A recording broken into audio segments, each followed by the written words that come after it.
How many students are there in YouTube?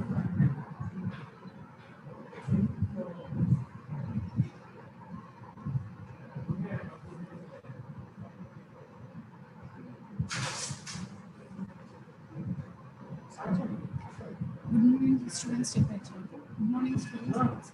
Okay, good morning, students. Welcome to the session, another international conference from BlackBuck. Thanks for believing in us and every time joining in huge numbers. Thank you.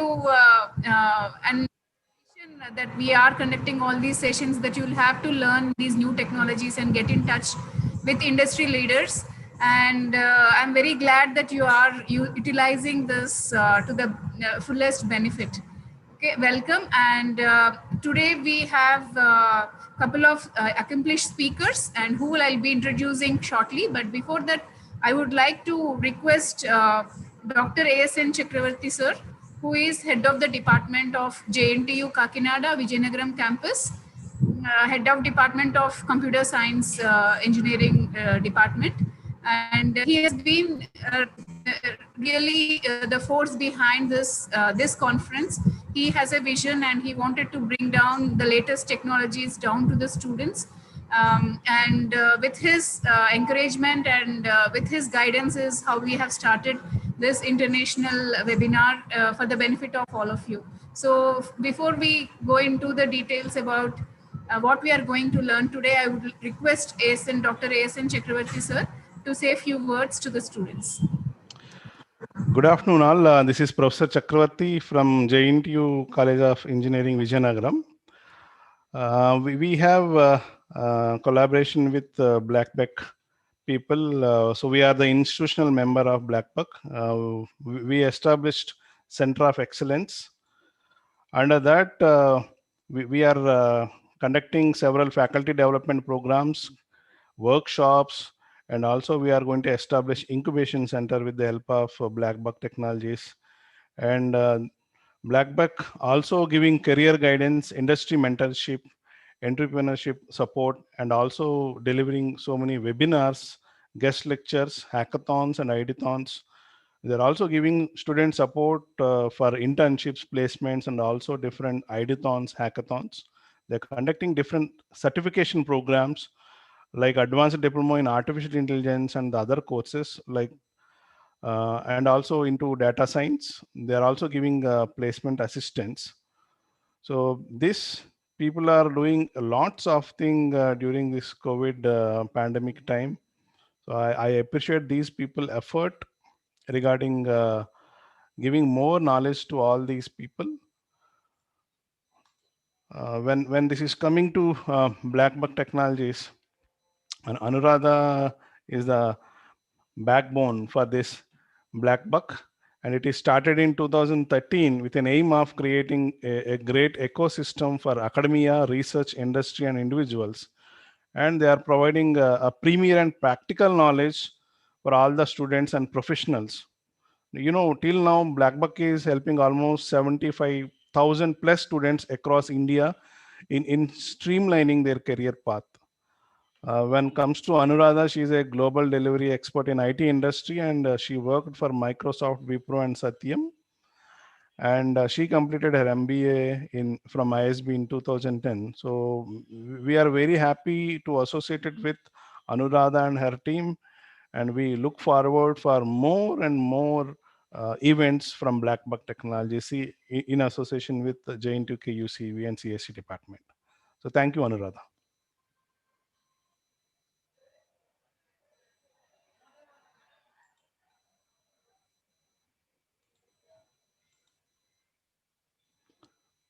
Please unmute yourself.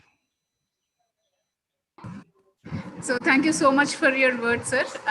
So thank you so much for taking time on Saturday to speak to the students and explain the benefits regarding this program and regarding the BlackBuck Center of Excellence.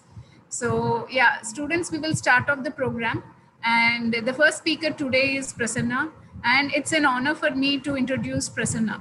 So today it's particularly honor for me because it is unlikely that he'll give a brief background about yourself, but it is unlikely that Prasanna is speaking to all of us today from his background.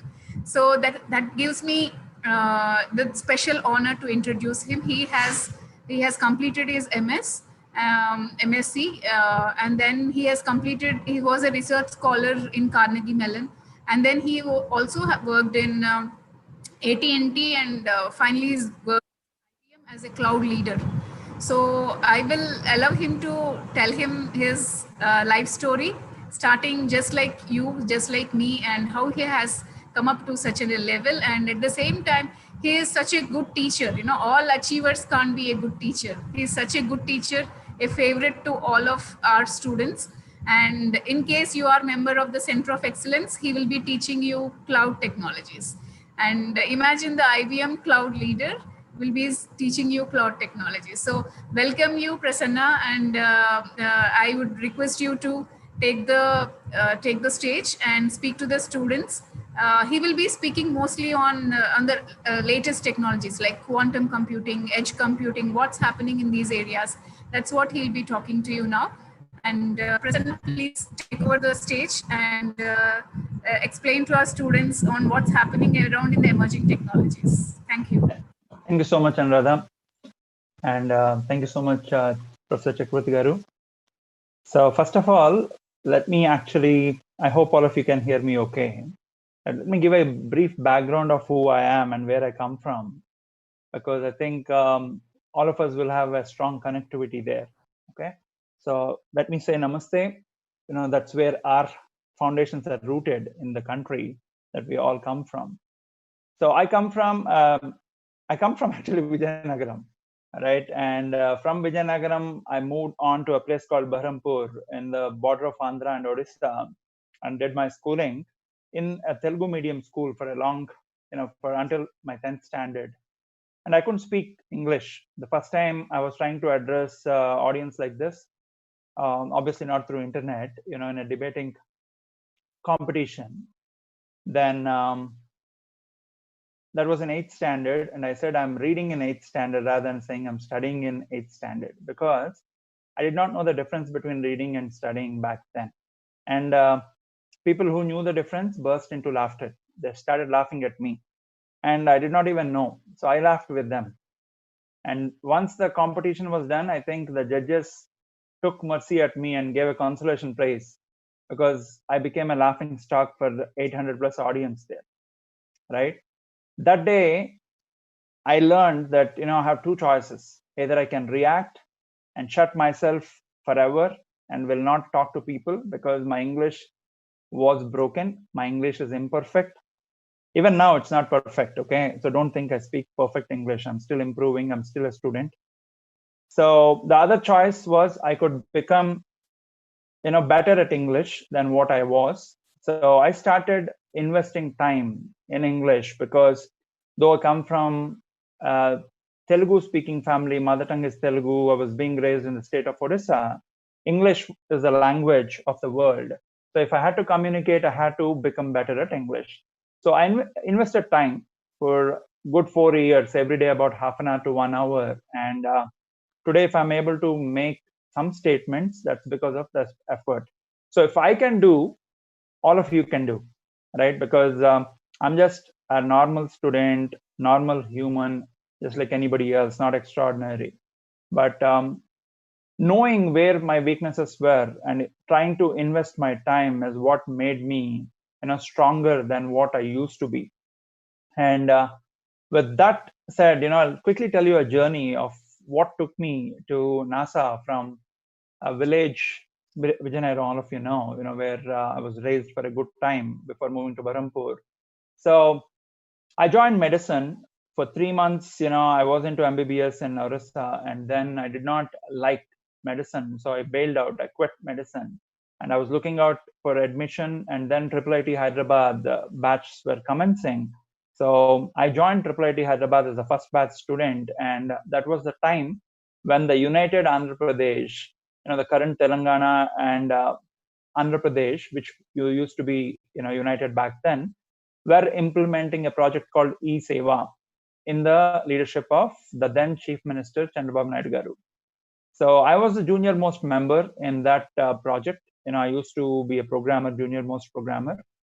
Given how successful that project became, 3 students from IIIT Hyderabad, under the guidance of the Professor Raj Reddy, Carnegie Mellon's Professor Emeritus, and IIIT's founding chairman, actually with collaboration with the government of India, sponsored our masters. That is how, though I failed in GRE 3 times because of my poor reading comprehension skills, and I applied to Carnegie Mellon, the university that rejected my application in 8 months, sent me an invitation at the government sponsoring, asking me to come to US and do my masters. So I went to US, finished my masters, and joined NASA as a research scholar in collaboration with Carnegie Mellon, worked there, then returned to India in 2005.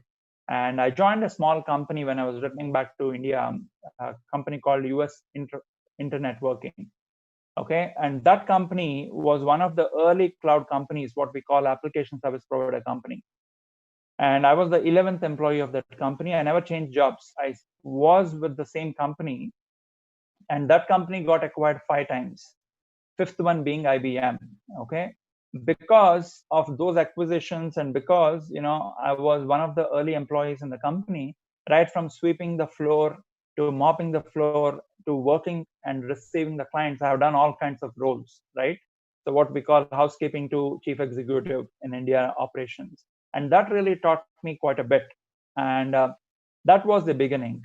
Okay, so the journey that started in Vijayanagaram, how it took me to NASA, where I worked and had the privilege of working with some of the Nobel laureates like Chuck Thacker, and many other network, and Vincent Cerf, a lot of who's who. And I consider it my blessing to work with such knowledgeable and wonderful people, whose algorithms and others we read in books today. They are the founding fathers and mothers of the subject, if you will, right? So from there, today, I am with IBM. In 2016, the cloud business of AT&T got acquired by IBM. That's how I became an IBMer. And I lead the hybrid cloud infrastructure service of IBM's in India, along with the cloud migration. Now, that's a brief of who I am. I fundamentally believe I'm a problem solver at heart, because all of us are problem solvers in different capacities. Okay, we are constantly solving one or the other problem, whether it is a problem to do with life or profession.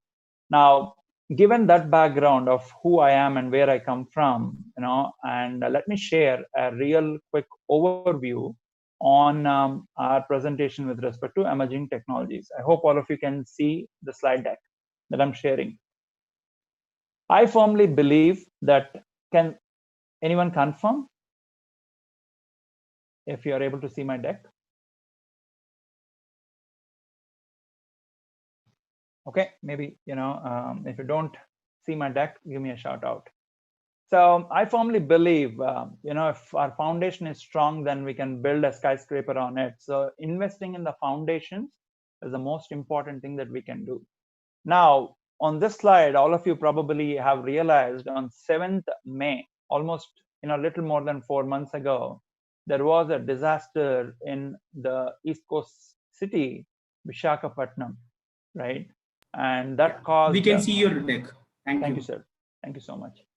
And that caused a lot of lives reported, and officially 1,000 people, 1,000 lives were impacted.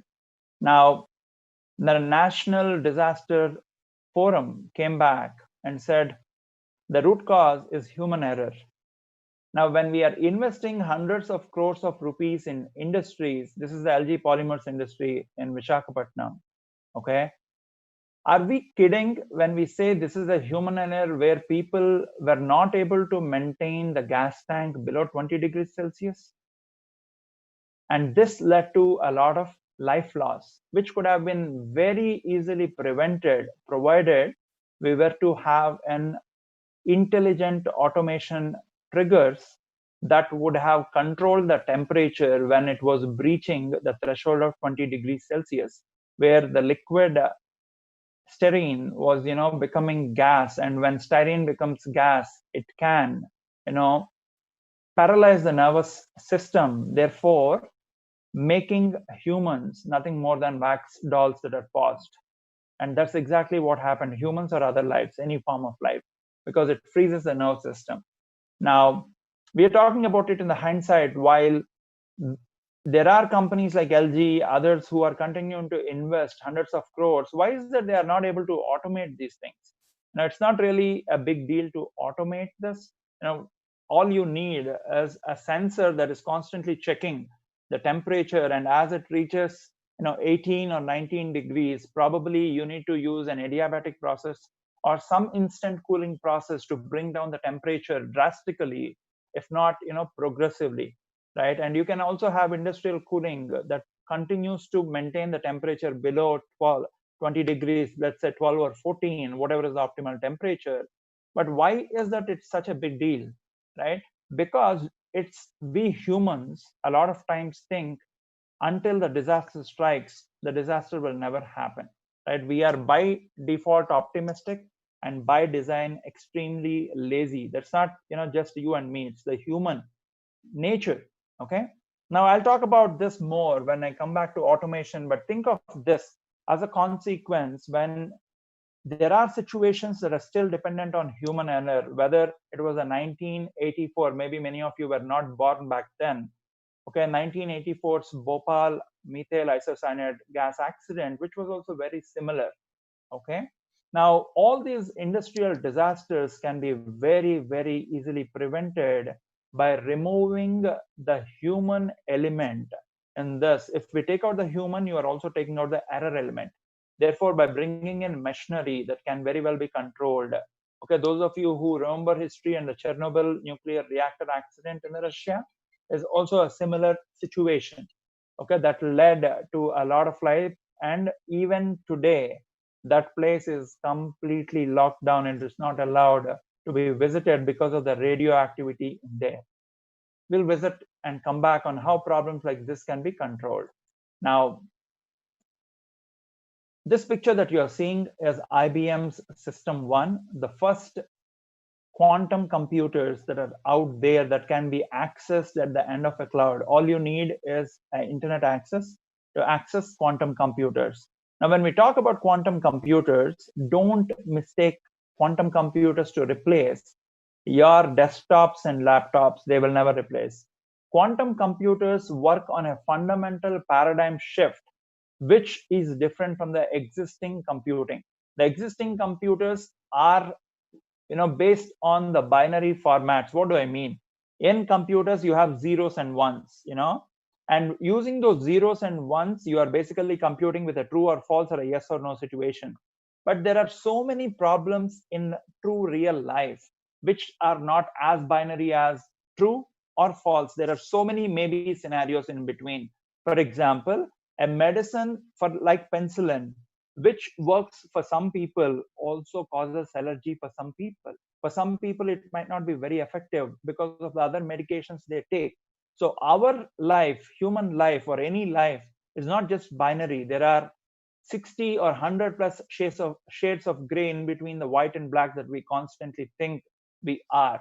Now, those problems where it's not just 0 or 1, there is a maybe in between, and that may be with a probability. What is the probability of it's going to rain today? 40%, 0.4, 0.5, 60%, right? Depending on that, you might actually trigger a lot of things. Like if you are wanting to launch a satellite today, those of you who watched Mission Mangal will understand this, how important rain and other climatic conditions are. So companies like IBM, which have the weather.com, the biggest big data company in the world, which is harnessing the data that is being gathered from sensors, okay, are using quantum computers to come up with permutations and combinations and predict to a greater degree the accuracy of climatic weather conditions on where it matters. If you want to test, for example, a satellite, you need to know what would be the speed of the wind at that altitude. Now, those things are not possible with the existing computing infrastructure that we have today. The degree of accuracy is very, very less. Those are the problems which can be solved with quantum computers. For example, two cancer patients. One is a diabetic and 40-year-old. Another one is a non-diabetic but high BP patient at 45-year-old who has allergy to penicillin medicine. How will a new cancer medicine that is being tested, still in tests, like the COVID vaccination, will work on these two individuals? It might be completely different. While that medicine, which is not fully tested, might kill one person because of the reaction, it might have very good results in another individual. While we want to save this individual, we don't want to kill the other patient because of this medicine, because we are not able to read all these probabilities. We need help with quantum computers. Those of you who watched Rajnikant's Robo movie, where he scans the telephone directory in the saloon, that is a real scenario with Watson of IBM, which can read 5 million web pages per second. Okay, that is a reality where we are operating today. So quantum computers, a lot of companies are talking about quantum computers. These computers will not replace our desktops, our palm tops, our laptops, and any other computing that you can think of. Now, talking about quantum computers, I want to tell you the brilliance of IBM on how IBM touches us a lot of ways that many of us are not aware of. At least I was not aware of, until I started reading about the history of IBM. IBM, stands for International Business Machines, but the intellectual circles call IBM Inspiring Brilliant Minds for a reason. IBM as a company is 109 years young, not old. What started as a tabulating weighing scales company has come a long distance. One of the biggest inventions of IBM that all of you use day in, day out is the UPC, Universal Product Code, or the barcode. Barcode is an invention of IBM. If we have cloud computing today being used, available to all of us commercially, a company by the name VMware Products of EMC is what commercialized it in 1999. But the patent for virtualization was given to IBM in 1954. Maybe many of your parents were also not born then. Virtualization as a concept was first time used in mainframe computers. People said mainframes, the end of mainframes has come. No, nowhere. Today, if you swipe your credit card, debit card, or making an online payment, 93% of the transactions of 100 are being supported by a mainframe in the background. Mainframes are the computers that could not be hacked until now. Now, that is brilliance. What was brought to forefront in 1956 as mainframe and 1954 as a virtualization patent is continuing to give. Think about it, 1999 commercializing company like EMC, which is bringing VMware forward, and 1954, 1956. How many years ahead, right, you are when you're bringing this brilliance? Okay, emerging technology will continue to emerge when you continue to invest in your foundations to solve the problems that the world needs, right? Now, talking about this, all of you are, I'm sure all of you have your smartphones. If you are using your smartphones and pen memories today, it's because of the dynamic RAM, DRAM memory that was invented in 1966 by IBM. Fortran, you name it, a lot of these things have been brought forward. Now we're talking about smarter planet, smarter cities, right, with Internet of Things. Starting 2018, everybody started talking about this. But 2000 is when IBM started talking about smart planet. If we as humans need to have existence on this planet, we need to invest in the health of our planet. And 2000, so 20 years ahead of most of the competition, IBM started talking about smart planet. So unless you are trying to solve the society problems, the problems at large, using the compute, you will never be able to come up with emerging technology. If you're only working on the commercialization aspect of it, a technology, those technologies will come and go by the time you blink your eye. Only when you're solving the problems of the larger world, that's when the technology becomes relevant. Because it becomes relevant, it will also have commercial viability. So it's very, very important for us to understand the hype and hoopla. The industry that all of us are in, technology, every 18 months you will get a new word. It could be big data today, it could be small data tomorrow, it could be tiny data. But what are you talking about cloud? Cloud is not a new concept at all. Cloud is one of the oldest concepts in the human existence. What do I mean? cloud borrows, the beauty of information technology that all of us are in borrows the brilliance from other industries. If you were to look at the fan that is rotating in your room or the light that is on because you have power, are you generating that power in your home? Do you own the dam? Do you own the thermal power station where the power is generated? It is being generated somewhere in real time. It is being transmitted across from the point of origin to the point of consumption through a network of electric cables, right? And that essentially is a cloud as a service concept. Those of us who have municipal water connection at home, you don't own the reservoir. You pay a charge per consumption, the water tax, the water bill, the power bill every month. Now, these are, the actual services that we have been using for a long time in as a service model. Now, what we did is in information technology or computing, what the market has done is there is no point in building a dam when you want to power up a big apartment complex or a big company. Rather, you partner with those experts who are experts in generating that, and you pay per use. That is cloud concepts, right? You can talk about platform as a service, infrastructure as a service, where you can take a ride in an Uber or an Ola without owning the car. You are paying that transactional charge, however long you were sitting in the car from point A to point B. This is essentially cloud computing in its simplicity, right? Now, going to this, talking about mainframes in 1956 to the tiniest of the computer, which is called a crypto anchor. This picture is magnified. The computer is of the size of a salt grain.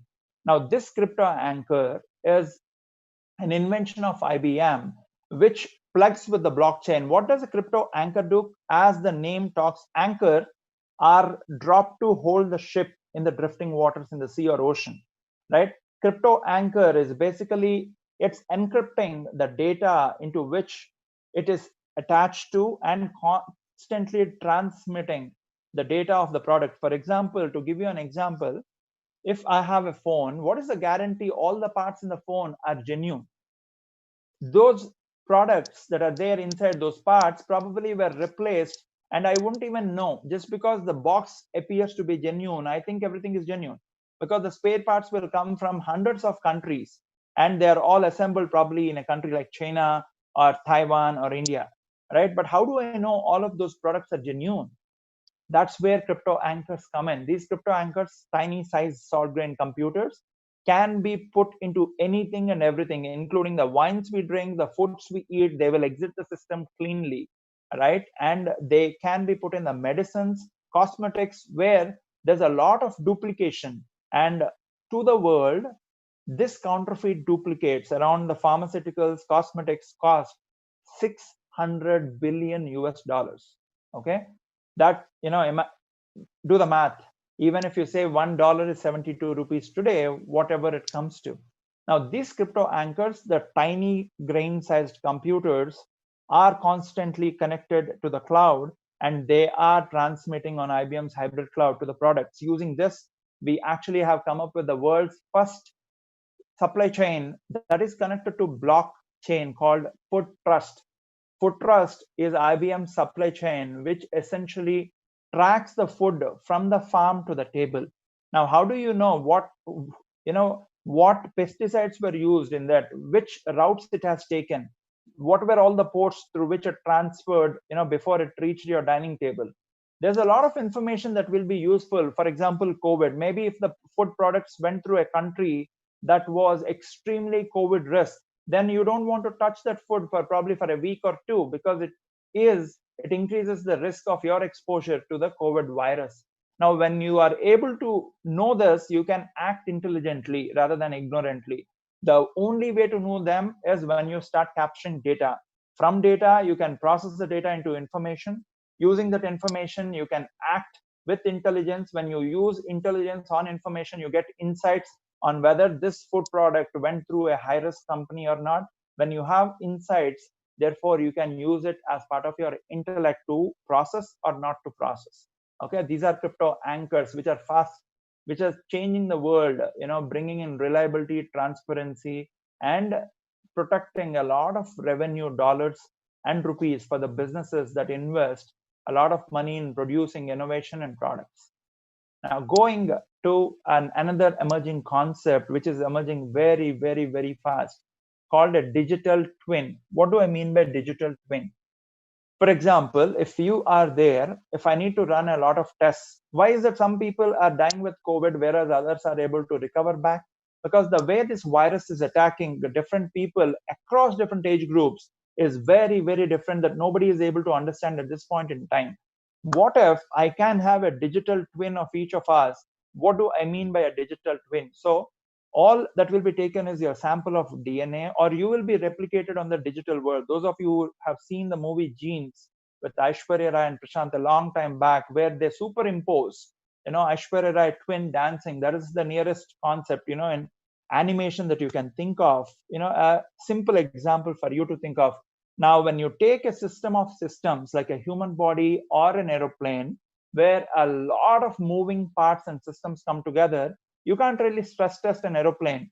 You can't put an aeroplane in a kind of, for example, a cyclone where the lightning is constantly striking the aeroplane. You can't really do the testing. It's not available out there. Now, when you bring a digital twin of an aeroplane, you can simulate those of you who watch the movie Sully probably will connect this. Okay.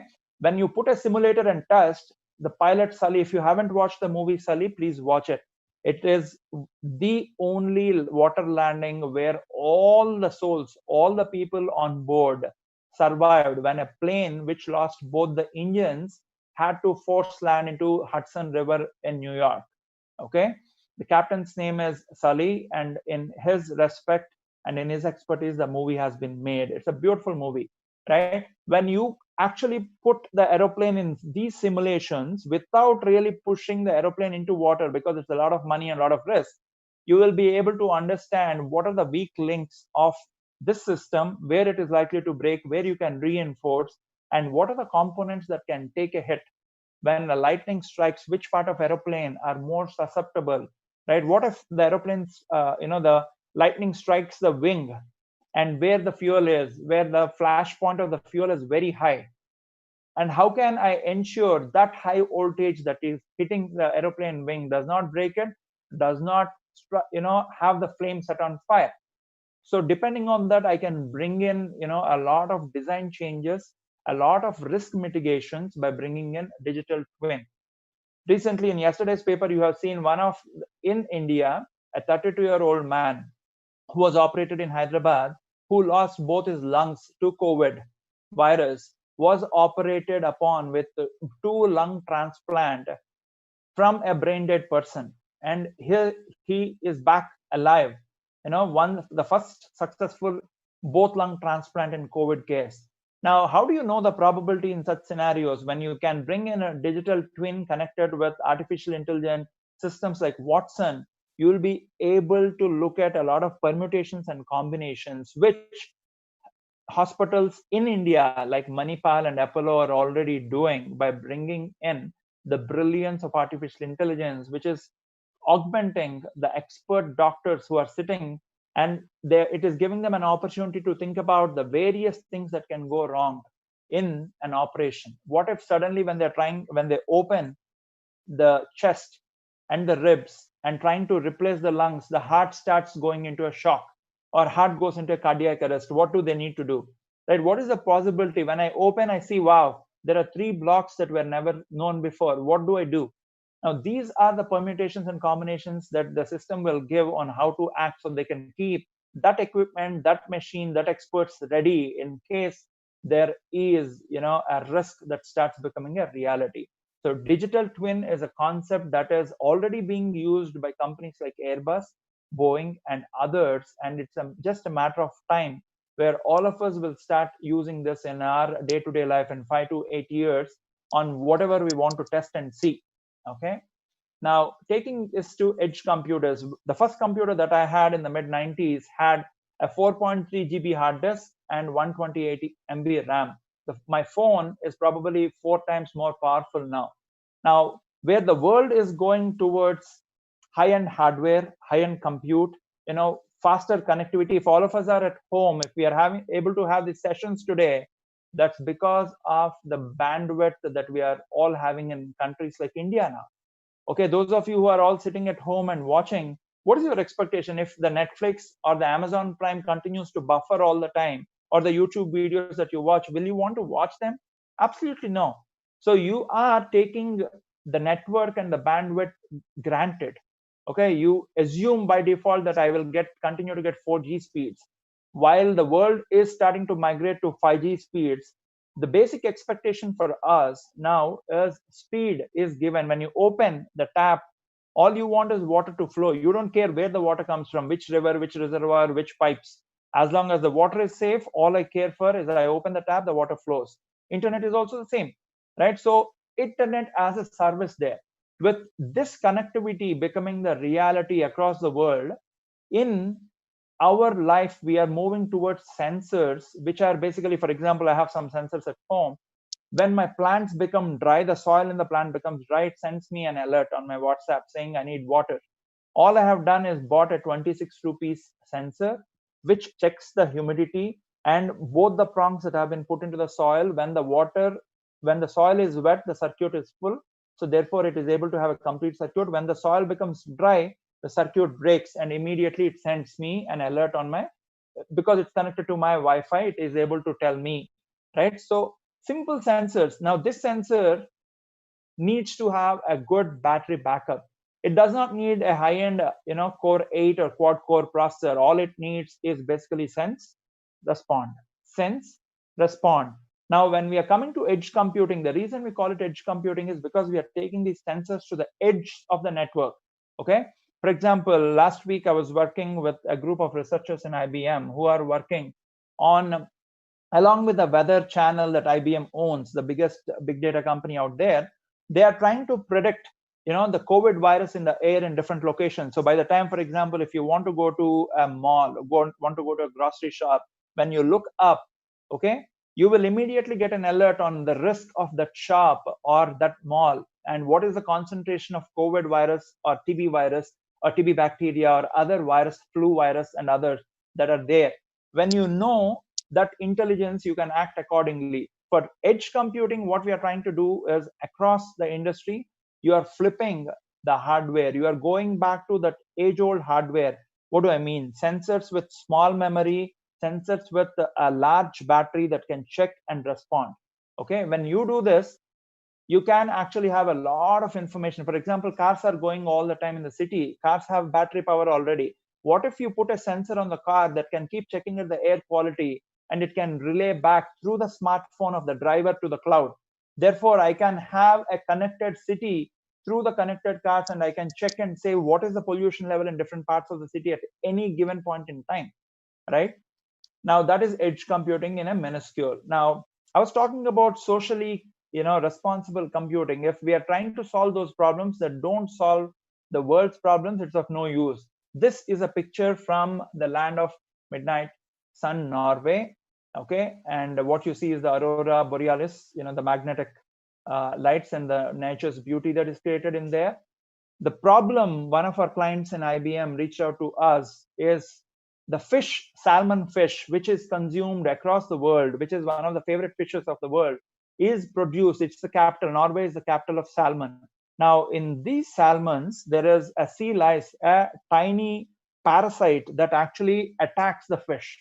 When it attacks the fish, the quality of the fish goes down because this parasite is sucking onto the fish alive, and it takes out all the nutrients. That's how parasites live, right?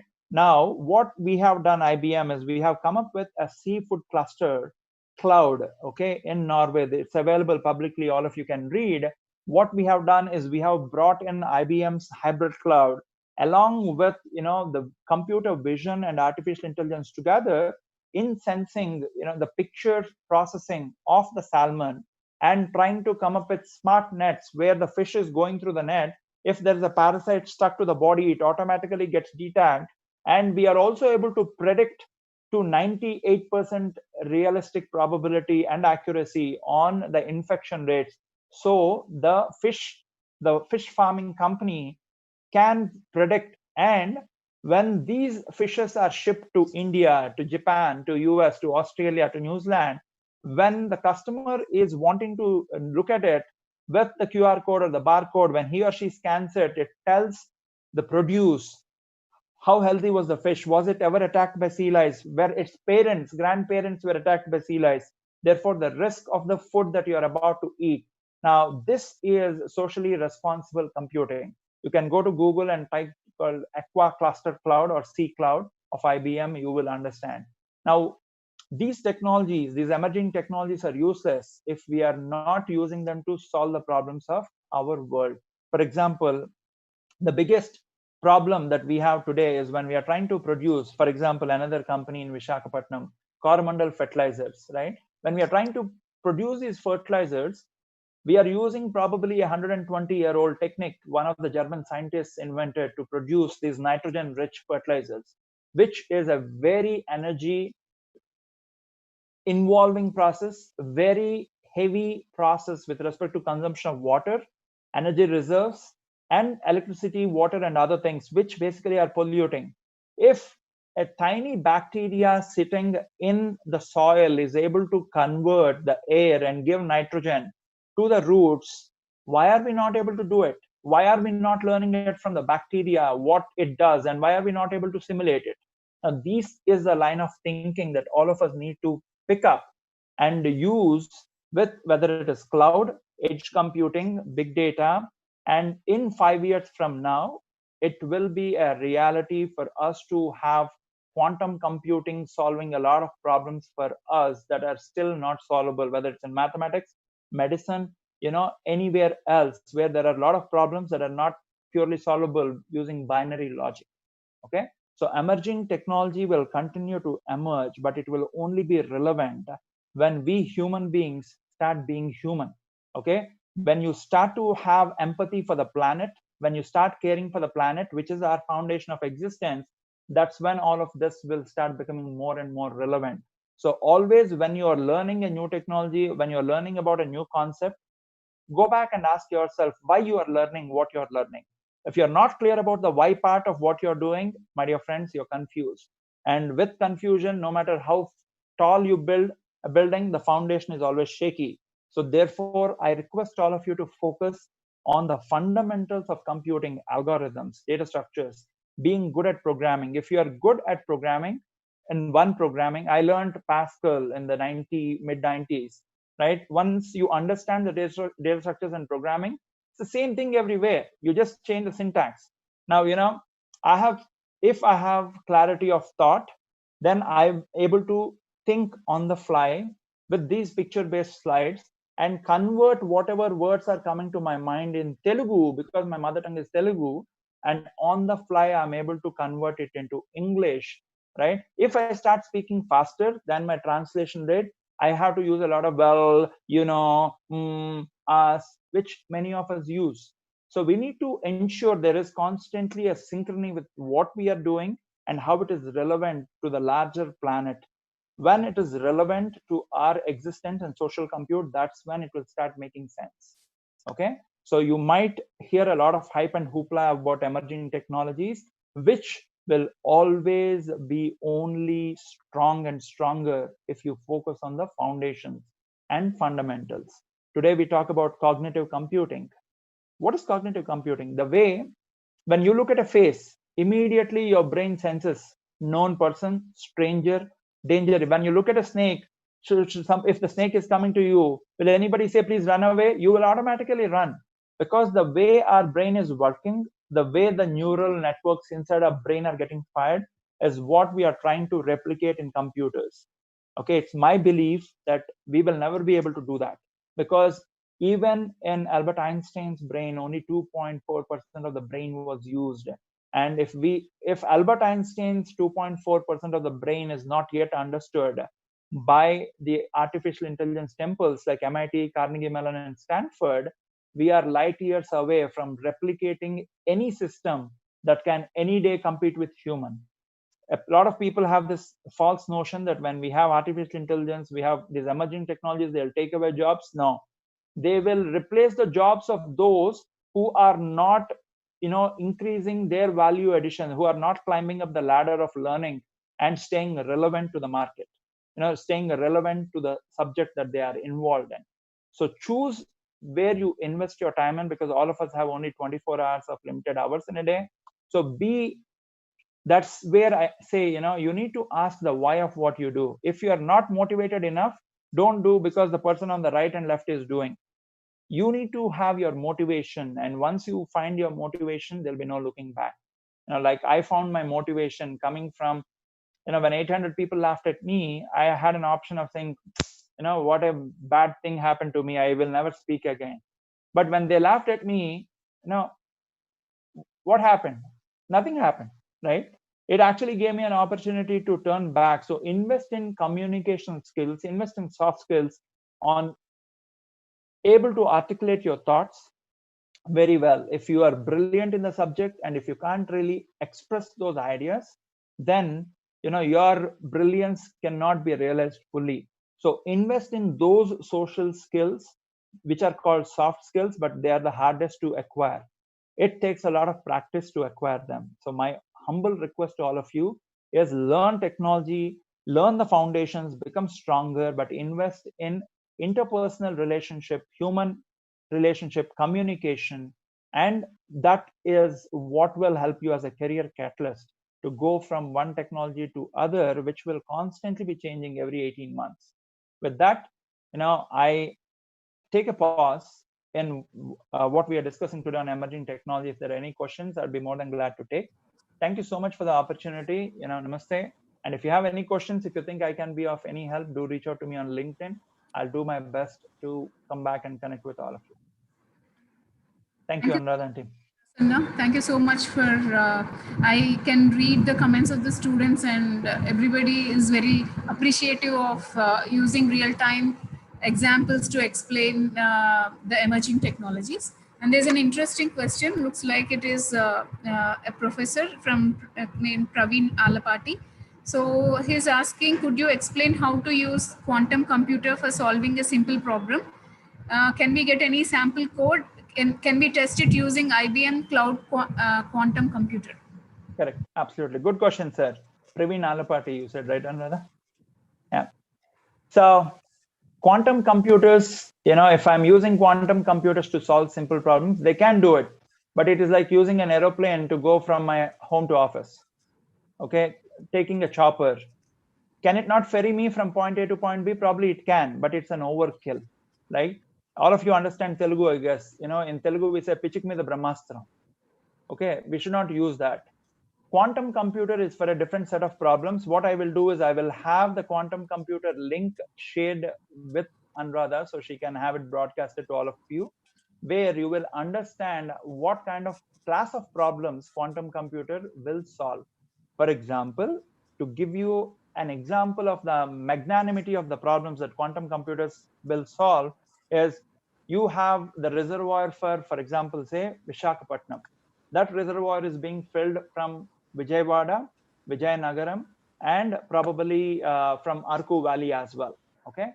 Now we found salmonella in the feeder to the reservoir from Arku, and the pipe that is basically carrying the plumbing pipe that is ferrying, that is transporting water from Arku to Visakhapatnam, has the salmonella or the typhoid, bacteria and other viruses.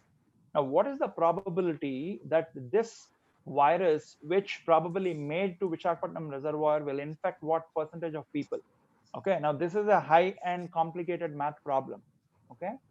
Now, this scale of magnanimous problems, okay, is what we will be solving. If you are able to, those of you who watch Mission Mangal, you probably will be able to connect. When you are sending a rocket or a satellite from Earth to Mars, okay, how can I optimize fuel?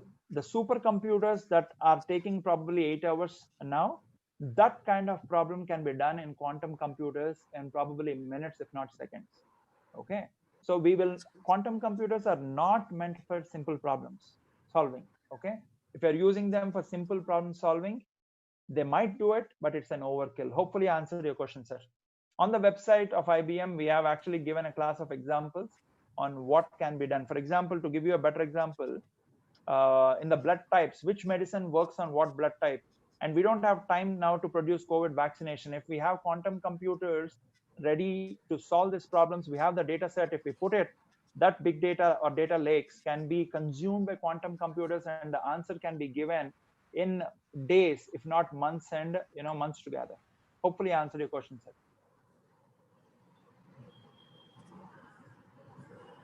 Any other questions?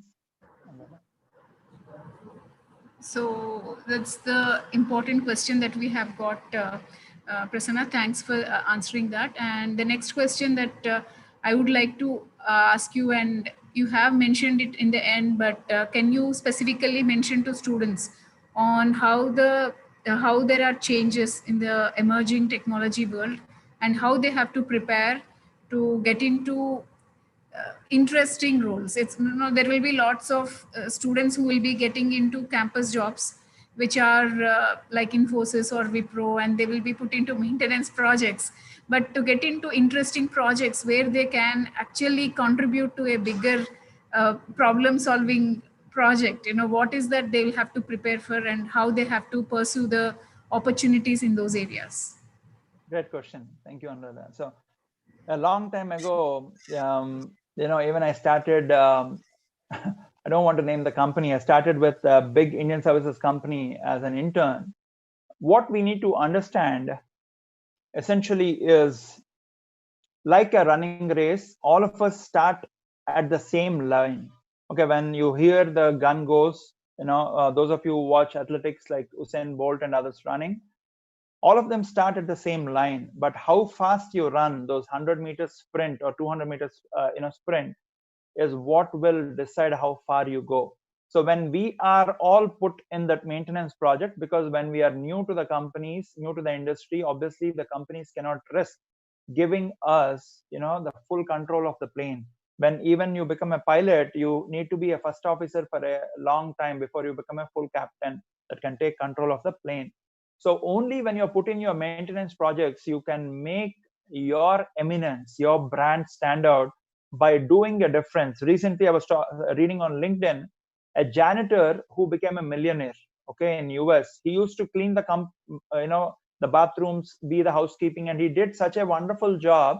In 10 years, he actually bought the companies where he used to work as a janitor. Okay. Now, if you need to find your passion, it won't be given to you on day one. Are you able to get a job immediately after you got to speak? You finished your 10 years of schooling, then you got to 11th and 12th, then you got to engineering 4 years, then you are ready for a job. Similarly, even when you start your career, you need to understand, where am I going? What is my directional sense? If I'm going from Hyderabad to Bangalore, how do I know I'm still going in the same direction? So we need to define some milestones. Okay, I have come 100 kilometers. I still probably have 500 kilometers to go to Bangalore. But whenever I see the milestones, I know directionally I'm going in the same, towards my destination.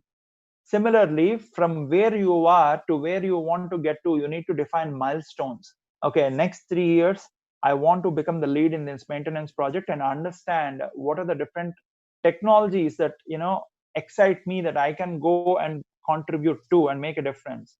And then once you have that roadmap defined with your respective milestones, you can adjust. Sometimes you would need instant pickup, sometimes you need mileage. As long as you are able to balance that instant pickup with mileage, you will survive. If those of you who are into biking, if you have an instant pickup of 0 to 100 in 6 seconds, and the 7th second you fall and meet with an accident or die, what is the point, right? The instant pickup will only matter when you have mileage. So you need to mix this as a balance and go for it, and constantly have mentors. Okay, tell me your friends, I'll tell you what you are. I'm actually thankful to Anuradha and your university, JNTU Kakinada at Vijayanagaram, for enabling these sessions. The only reason I always want to be part of these sessions is because when you listen to what is happening in the industry, you will understand how tall the industry is. And when you climb one mountain, this is a very famous saying amongst mountaineers who climb the mountains, when you climb the peak of one mountain, you realize how many more mountains there are to climb. Okay, so never think you are an expert. I don't believe in one word called expert. There is nobody called expert. There's always a person who is more knowledgeable, more learned than us. There's always a person who is less knowledgeable, less expert than us. So if you want to become better, look at the people who are above you in subject and knowledge, learn from them. When you think, oh gosh, I achieved, I'm God's gift to mankind, look at the people who are below you and try to relay whatever you learn to them. Okay, be happy about what you have. So the only way you can get to where you want is by constantly putting in that effort and having a role model behavior, role model examples who can mentor you. Hopefully I answered your question, Nanda. Thank you, Prasanna. The other question is, what's the difference between supercomputer and quantum computer? Because both are supposed to do the same thing. No, supercomputer and quantum computer are completely different. It's like, the difference of a warplane and a Boeing 747. Warplanes are one that have instant pickup. Okay, they can do sorties, they can go very fast. They can go shoot something and come back, point and shoot. Okay, whereas supercomputers essentially have a lot more computing powers. But the supercomputers, the fundamental difference with the supercomputers that we have today, a supercomputer still work on zeros and ones. In quantum computers, we have something called qubits. The qubits essentially are working on the subatomic particle levels where you have a 0 and 1, which is binary, but there's also an in-between maybe state. The fundamental difference between the supercomputer and quantum computers is that in quantum computers, it's not just 0 and 1. There is a third state. Okay, and the third state can also be altered. How much is it inclining towards 0, how much is it inclining towards 1, and depending on that, you can bring in a lot more equations to solve the problem. So hopefully that's the reason we call it quantum, because it uses the quantum physics concepts in computing. So, and what is any simple example for edge computing is what somebody has asked. Simple example for edge computing will be if you have sensors, for example, let me give you an example of pollution. Okay, those of you who see the pollution in cities, I'm thinking, if there's a better example. All of you use Google Maps, right? In Google Maps, Google uses something called crowdsourcing, right? Google Maps basically, let me give you, I'm thinking of a relevant example. So let me give you a relevant example. So, yes. So here is an example, right? So there was a recent startup that I was interacting with pre-COVID, and they are trying to come up with tracking pets and school-going kids with having an RFID-based sensor. So every time the school kids get into the school bus, they are basically swiping the RFID card, like the badge ID cards that you have. And if a kid does not board the bus or does not deboard the bus, immediately it sends a message to the school and the concerned parent saying, your kid did not board the bus. Now, what are we trying to do here? We basically are taking this swipe in, swipe out to the buses, which essentially are the point of transport from the house to the school, from the school to the house. Right in between, if the kids, young kids who go to school in the school buses, okay, if they are not boarding the bus or not deboarding as well, you actually get a alert to the school and probably police and to the parents as well. This is taking computing to the edge onto the bus, because the buses are on they basically are on GPS based tracking. You'll be able to track where exactly was the last read. That is one example to think about in a larger sense.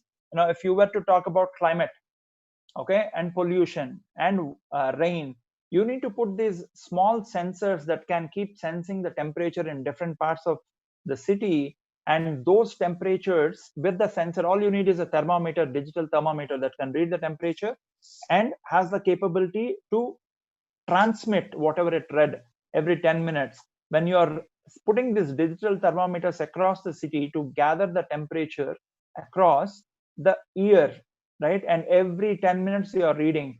Now this 10 minutes of read probably could be less than 1 KB, which will be written to the cloud. that is an example of, sensor-based edge computing. Think of edge computing where you are extending the network without the wire.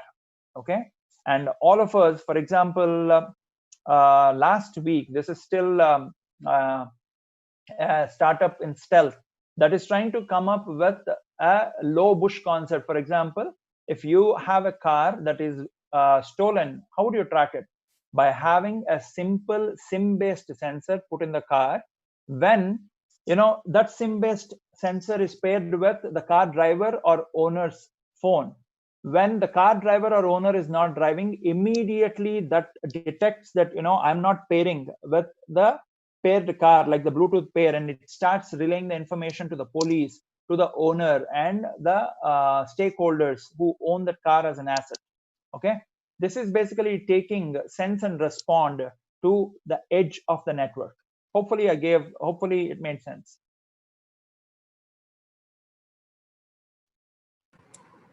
Thank you so much, Prasanna. That there are still questions coming, but we do not have much time. Most of the questions are around combining technologies. They're asking whether IoT and cloud become combined, and whether intelligence can be built into quantum computing. So of course you can do all these things, but most important question I see is, we want to learn as beginners, how do we start off with learning quantum computing or edge computing? How do we start off? That's the last question I'll ask you. Will not take much questions. So sure.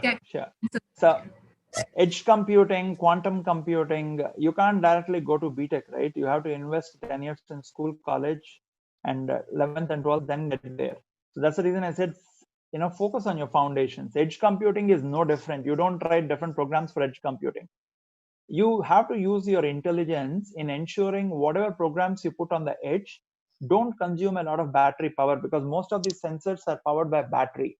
So you need to, the reason they are called edge computing is because you do minuscule of compute or minuscule of sensing whatever they're supposed to do and forward the data. And then you have edge servers which will aggregate all of this. So all you need to know to learn about edge computing is, you don't write programs differently, but you shift where most of the computing is done to consume low power. And how would you learn quantum computers? Learn programs like concepts like machine learning, Python, which are being used to get into quantum computers. But my sincere suggestion is, don't focus on quantum computers yet. Quantum computers is 5 years away before it becomes commercial. It's still, in the temples of research where the bigger problems are being trying to solve. So focus on machine learning, artificial intelligence by investing in your mathematical and algorithmic foundations. And therefore, if you learn English well, you will be able to tell poetry, you will be able to speak well, you will be able to write well. But if you focus on learning poetry, then you will not be able to learn and write well. Okay, you will become a parrot who can reproduce the poem. Okay, that's my example. Back to you, Anurag. Thank you so much. That was really good. Focusing on poetry and not on the language. Yeah, of course, the foundations are very important. And thank you so much, Prasanna. We had really good session, and I will send to you specifically the comments from the students. Students are really very happy, thankful for the session, because you are able to relate to real-time examples with this with the new technologies, and students are really happy about the session. Thank you so much. Okay, students, I have thanked on your behalf, and in case you want to ask some more questions, you can put in the groups you are present. And we have a center of excellence in some of your colleges. Probably if we don't have, we'll be having very soon. But if you are in the WhatsApp groups, please send the questions. I will relay it to sir. Thank you. Thanks a lot. Thank you all. Take care. Namaste now. Bye. Okay, students, please stay back kindly, because we have next speaker, we have the next speaker from as a product manager, Mr. Suman Chittimuri from Microsoft, and we are going to have more introduction to more interesting use cases and more interesting technologies that we get from Microsoft. So that's an awesome combination that we have. Two major giant organizations, IBM and Microsoft, that we are having today. And before we start with Suman, I'll take some 15 to 20 minutes of yours. I'll try to make it as interesting as possible, so stay back. So first of all, on behalf of our BlackBucks and our lovely ambassadors, we have lots of ambassadors in lots of colleges, and also members of our Center of Excellence who are students just like you, who have become already members of the Center of Excellence, and they are like our family now. And on behalf of all of those, warm welcome to you. Thanks to you actually, because you believed we are discussing important things here, and you are watching us right now. So thanks to you. So, well, friends, actually we made it. We made it through the pandemic. We have moved in our lives and proved whatever catastrophe comes, whatever catastrophe is imposed on us, we will stand up, dust ourselves, and move forward. Okay. So, of course, I know we miss, especially the students. I also go to the campuses, and I also miss, like you, we might miss all the life we have on campuses, the friends, groups of people, right? Chatting a lot. So friends, groups, the anger, happiness, jokes, and your viewpoints, discussions, projects, dreams, and the differences between people. This is life that you will learn, not only the technology, the academics that you learn, but we are missing a little bit of life. So I hope we all get this very soon. Probably we'll be going to the colleges very soon. But still think, right, how far we have come, that Bahubali 1, 2 has come. It doesn't seem long ago, but it is also 3 years down now. Okay. So how far we have come individually and as your batch. It's not long back that you had your first inter-college cricket match, your first talent show, your welcome to freshers program. So your first practical session, all this exciting was first, but that will become very soon. I'm just like this movies, right? They have just a day back or a week back or a month back, but it is years. Just like that, you will be completing your engineering very soon. But it's also important to see. It's also important to see what happens when you complete. So before explaining what happens when you complete your engineering, I would like to mention, first, be very confident that you will be successful, especially the students who are right now watching. Some of your friends are watching a movie, some of your friends are playing a game, but you guys have taken your time to equip yourself with knowledge, to listen to leaders. That's what you have done. That simple act itself shows that you will become successful, not because you have platforms like BlackBuck that are available now, but also because you have taken that attempt to improve yourself. And also, as a batch, you have seen strange things. You have witnessed this border tensions, you witnessed pandemics, and you are the generation who have viewed complete change in how people shop. People shop online, how people have changed traveling through Ola and Uber and things like that. Maybe in your city it might not be there, but traveling in cities like Hyderabad or Vizag, traveling has changed completely, and you are the generation who witnessed that. That's because of these technologies that we are going to discuss right now. That's because of the machine learning, artificial intelligence, the data science, and the cloud, all this cybersecurity. These are the technologies that have made entire changes. You are the generation who have witnessed every change, the shopping or traveling, or how movies are directly relayed onto your home, and how YouTube will exactly tell you what you would like to watch next. It knows exactly your taste. It knows my taste. It will tell what I will watch next. It will tell what you will watch next. I mean, like, that's the reason, I think you are the generation, or the students, especially the students listening right now. You are the people who can look straight into the eyes of destiny and say you can win, that you can win. And we are there, especially BlackBuck Center of Excellence. Why we have established is the reason that we want you to win. You want to make great careers, and we want to help that. The great careers, there is a job you get, like what Prasanna sir has mentioned. Many get these routine kind of jobs where you are put into maintenance kinds of roles. Give you any happiness of creating something. As an engineer, you want to solve a problem, you want to create something. That happiness you will get when you do some important project. You are part of an important project, and I'm sure all the people listening here can be part of such an important project, and we'll be able to make that. And why we are want to make it, why we want to make your lives beautiful, your careers beautiful, that's because we are an organization with heart. You know, if a soldier dies somewhere, you feel sad. If an actor died, we all felt very sad about it. You know, it is that humane thing that will connect all of us. And our organization is such a humane thing. We want to make you successful, and we created such a platform. So, a brief introduction of our organization BlackBuck, probably even your organization BlackBuck. We have established in 2013, and we are into number of things like R&D, innovation, mostly into emerging technology.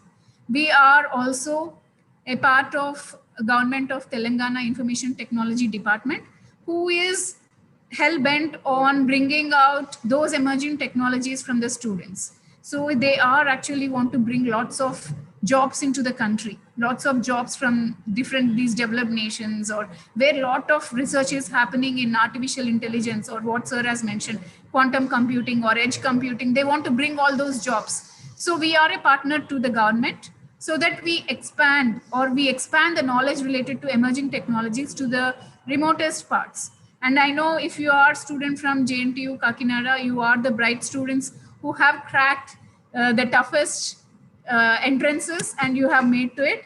And so my question is to give world-class education to all the students is what we want to do. And that's what I said, because we are all connected people.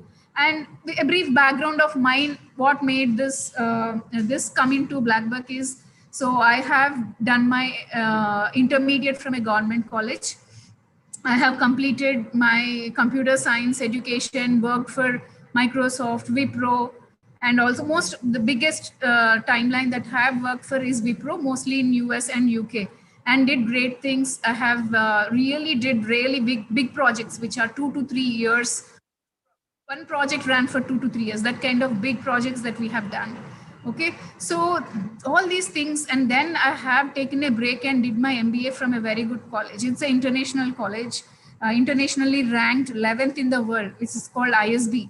And that's where I have understood what are the possibilities for a simple human being like me. What are the possibilities? Can really move mountains. Every one of us can really move mountains. And that is possible when you hear to people like Prasanna or our next speaker or industry leaders, because they're all like us. We are you.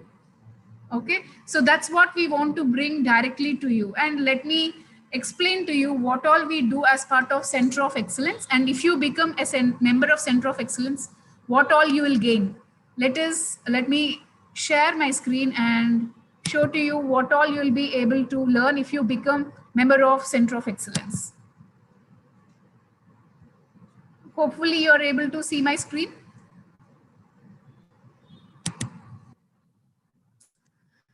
So as I said, very soon, without your knowledge, if you are in second year or third year or fourth year, without your knowledge, time flies like that. And very soon you will be put towards the world, to face the world.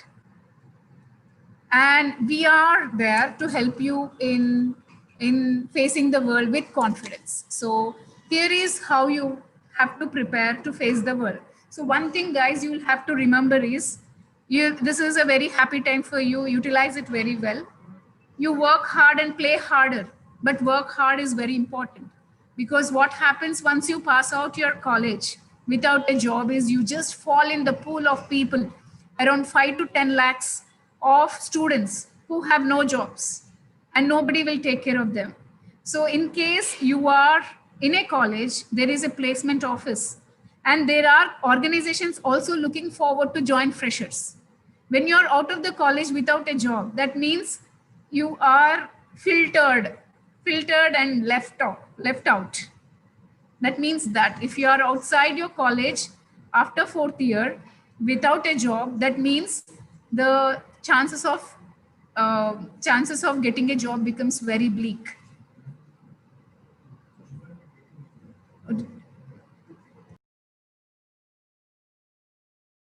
Fine. So to help you how to get through these few years that you have. So first of all, you have to understand you all for IIT, you all prepared for MCET. Some people have started preparing for IIT from 7th class, 8th class. How long did you prepare to get into another institution, 7th, 8th, 9th, 10th, 11th, and 12th. These many years, or at least 2 years, you prepared to get into another institution. But job is for life. Once you get a job, and even after 6 months, you think, I don't want this job, your career is set. It is set forever. So the importance of job in the campus is that big. And we are those platforms who bring all those required, whether whatever sir has mentioned, awareness, listening to leaders, preparing for mock interviews, preparing for HR interviews, those aptitude and becoming expert at something, creating something on your own through a project or internship. So all this we have bound together, 360 degrees of what you need to become a successful person, to pass out successfully into carefully put your step from campus to a corporate. All that is required, we are that. Okay. So as I said, to understand what it needs, let us listen to the story of Radhika. So what she has prepared is Radhika started preparing very early. So she has joined Center of Excellence. As part of Center of Excellence, she completed a project, she completed internship, she gained certifications in emerging technologies, she improved awareness, she attended number of mock interviews. All this you will get as part of Center of Excellence. And for that, you will need to spend just 4 hours in a week. Just 4 hours. And even if you do not have basics of programming at the moment, probably if you are in second year or even third year, probably you will not know basics of programming. We will start with basics, like hello world is where you can start off. Okay. And then look at Radhika's resume, right? It's so confident. The resume itself is confident because she has excellent profile. She is expert at something. So if you check most of the resumes, they will say, I want to I want to join your organization and gain and learn a lot. That's what most of the students say. But Radhika's resume is saying, or what your resume has to say, I'll say, but if you see, she has technical skills, she has internship, she has projects, she has completed projects, she has completed courses. Who will say no? She will actually improve her chances of placement to 90%. So how should your profile summary look? You should work hard. And especially, I know I'm speaking to bright students because you have stayed back and you're listening. You're bright students. And so your profile should look like this. I'm an expert at machine learning, or I'm an expert at data science, and I'm looking for an opportunity to contribute in your organization. I know I'll contribute to your organization. I'm not coming to waste your time and learn. I'm an expert, and I'm coming to help you. If you say that, nobody will say no. Okay. And how to make such a profile? That is what I want to tell you here. And BlackBuck Center of Excellence helps you to make such a profile. How we do that?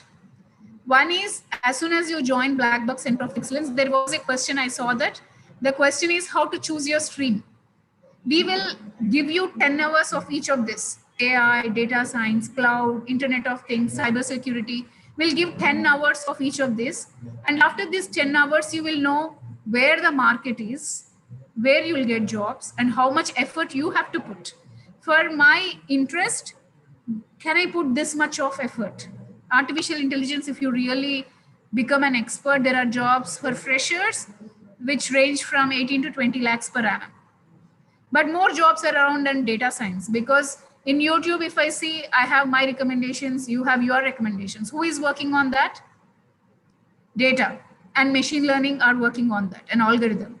So those are everywhere. Open your email, everywhere data science and machine learning are there. And next, go to cloud, because all of us are working from home. All of us studying, learning from home. Cloud has become very important. And because of that reason, cybersecurity also has become very important. And I've seen there is a lot of interest here on sensors. Internet of Things is nothing but that. I don't have much time. I can explain to you more on some interesting projects related to Internet of Things when we meet again, if you are part of Center of Excellence. So to become an expert, we put all the effort. If in the next one complete year, till December, we will be introducing you to all those new technologies.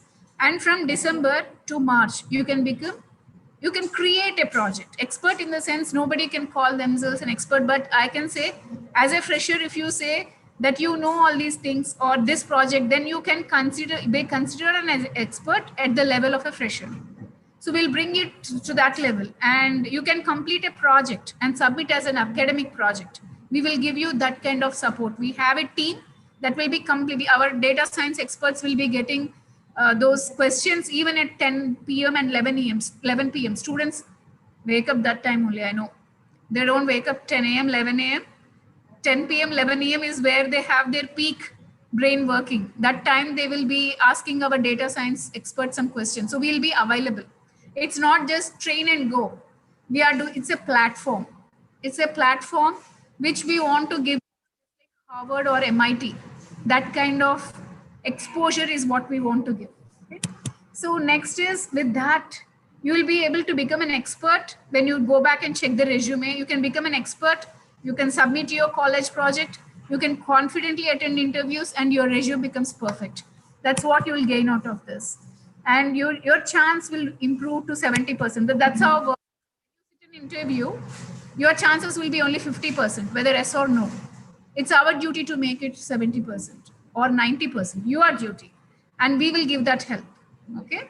And if you want to join multinational or corporate, which I can say that it's a good decision. Initially as a fresher, you can join multinational, corporate or a startup, or start off your own. We will help everything of it. So these are the things that will help you when you go to go to an interview. You speak in their language. So we have design thinking, Six Sigma, project management in Agile, business analytics. These are the additional courses. And again, I don't have time. These are very, very important, interesting. Recently, we have completed an entrepreneurship course, and a lot of students from our Center of Excellence, in that 50% will make profitable businesses. I can guarantee that. Okay, that's a mini MBA that they have completed. So all of this will be similar. People like Prasanna sir will be teaching you. Prasanna sir will be teaching cloud. Okay, so you have great resume when you complete those courses, and the improvement will be 75%. And also this is what you are here. And for you to improve your awareness, Prasanna sir also emphasized it. You have to see how big is the mountain. That's what we will give through the webinars. And I tell this every time. If you are in a small aquarium, the shark will grow only 6 inches. The black shark that you see in the fish aquariums is 6 inches. The same aquarium will become 10 feet in the ocean, and it will eat human beings. That's because of the environment and awareness. You have that awareness from our weekly webinars. The webinars you're listening right now will be quite a lot. Every week we will be having webinars from Center of Excellence. And then we have mock interviews. Like every week we will have mock interview. And if you sit in front of, we have a tie-up with HR organization, which will bring those jobs which will pay more than 8 lakhs.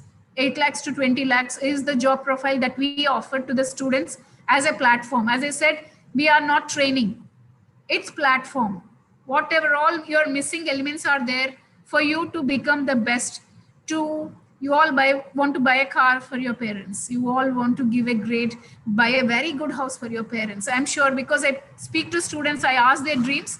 I'm so overwhelmed with the love that students have for their parents. They want to give so many things, and you will have to get those big jobs for that purpose. Okay. So mock interviews are those things which will make familiar. You become habituated to speak to people like me, or to Prasanna sir, or to the next speaker that you're going to have. You'll become habituated. You'll talk like friend.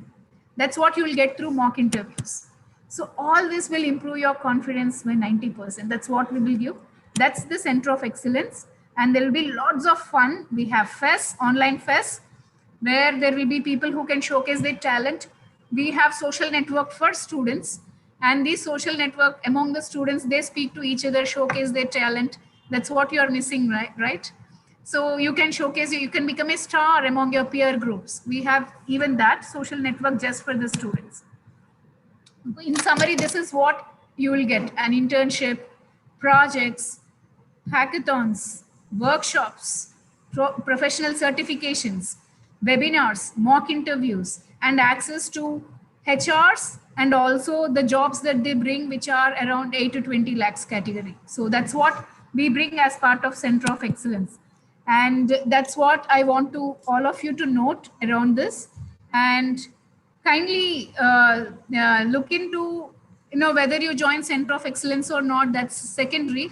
But all of you kindly remember this, that you will have to pass out with a very good job that will define entire life.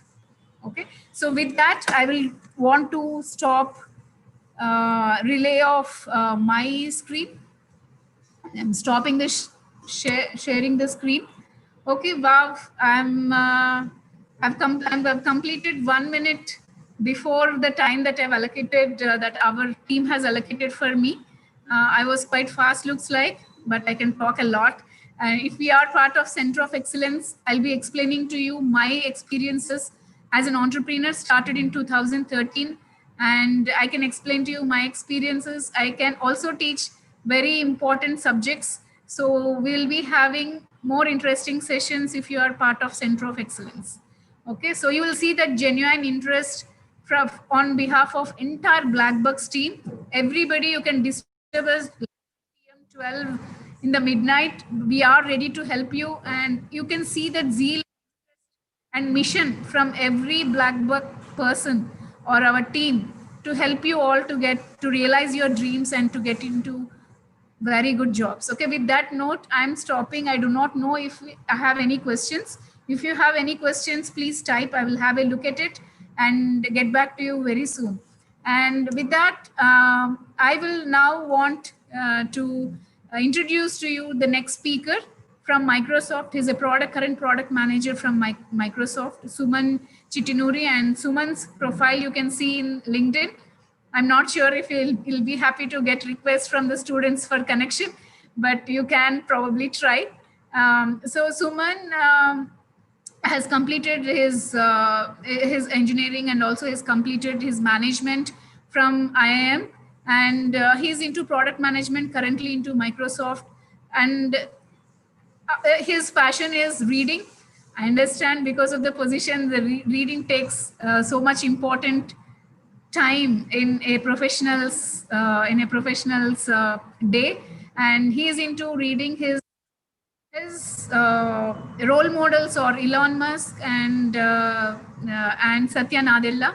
And from his role models, you can understand, right, what motivates him. He is working on products and working in technologies that makes difference to lives of billions of people. And he is into such kind of a role. Warm welcome to you, Suman, on behalf of me, on behalf of JNTU Kakinada at Vizianagaram, and also on behalf of all the students listening right now. Thank you so much for giving us your time today. And the stage is yours. You can take it forward from here. Thank you. Thank you for that wonderful introduction. Can you hear me now, Anuradha? We can hear you, Suman. Yes, we can hear you. We can see the presentation. Okay. Before I get started, let me introduce myself. I read my engineering from Andhra University, Vizag, and then got into campus interview, which is Satyam at that time. Now it is TechM, and then traveled world. Most of the time I spent in US, and I worked with Wipro, Oracle, ADP before joining Microsoft.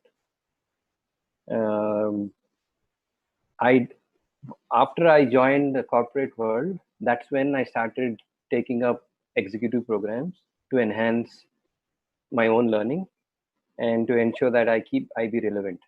Okay. And what I'm going to do in this session today is introduce to an very interesting emerging technology about mixed virtual and augmented reality. Basically, this technology will redefine the way you see and experience the world. Some of you or most of you may have realized that this is already in our life around, right? So what I'll do is I'll talk through each of this technologies and talk through some examples. And then towards end, I will also explain engineers out there who would like to get into these kind of technologies, right? So with that, let me start with virtual reality. Virtual reality, I'm sure you might have gone to any shopping malls or any theaters that you would have seen. You would already feel that virtual reality. In fact, most of you may have some device at home already playing with this kind of stuff, right? What it happens is it's a simulated and immersive experience projected by a device into user site. So I will maybe give some examples so that you can understand what virtual reality is, right? So in this example, this is a Google device called Tilt Brush, right? So if you see, the user is getting immersed in her own world, right? Not realizing what has happened around, right? Most of you would know the Star Wars game, right? And if you see, now it has become more virtual reality than ever. Another example that you would see, Toyota recently launched their own VR experience. So if you're buying their own car, you can actually get into their VR experience and feel how the car will look like and how you can feel the drive, right? So that's a virtual reality. But if you see in all three examples, you as a user has completely lost with what is happening around you. You got immersed into the virtual reality, right? So that's the key difference. That's the key insight that you need to understand about virtual reality. Now that we just have a glimpse of virtual reality, let's understand who are the complete leading players out there.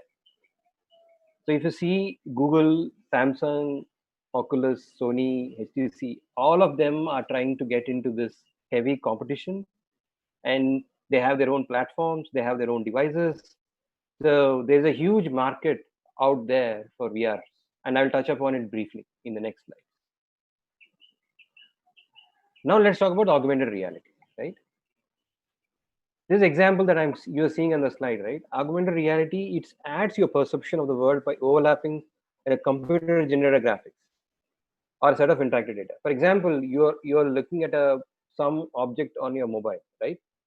And an app can overlay certain information of that object, and you can play with that object, right? So let's understand the real world example so that you can relate to what is augmented reality, right? So IKEA has launched an app called Place. So if you register that app on your mobile and register and play with it, and you can if you go to a living place of your home, and if you want to buy a sofa, right, or a chair, you can actually place that object in your home via the mobile and see how it looks and make a decision to buy or not buy, right? That's a very good real use case of augmented reality. This is another example where a skylight company has launched AR glasses for folks who are in manufacturing or in pharma or in very remote industries, where you can wear this AR glasses, and through the technology you can actually support on the field. It's kind of a field assistant, right? You don't need to travel, right? The person sitting in the remote location can assist the person who is already on the field through the instruction by looking at actually the problem on the hand. This is one of the biggest pain problem that is getting solved through augmented reality. Okay. And this is another good example. If you see what is happening here, there's a company called Meta AR Workforce, right? What they're trying to do is that they're trying to create a virtual workforce, where you can place the objects from your own location virtually into the network, right? So you're interacting with the workspace virtually, and especially in this situation where more of the world is getting into more virtual background due to COVID or post-COVID, this kind of technologies will become more prevalent. You would see more often this is being asked in every scenario. Okay.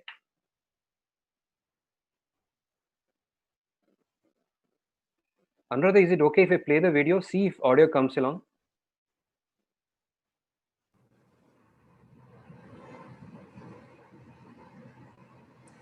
I'm playing an audio, so I'm playing a video for you. Let me know if you can listen to that.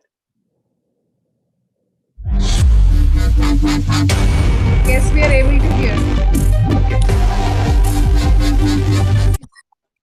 So this is about a US Army using the AI technology. Just play with me for 2 minutes. You will be able to understand what I'm trying to do. OP6, this is Command. S2 reports that your AOR is the subject of increased net chatter, possible IEDs. Keep a sharp eye. Over.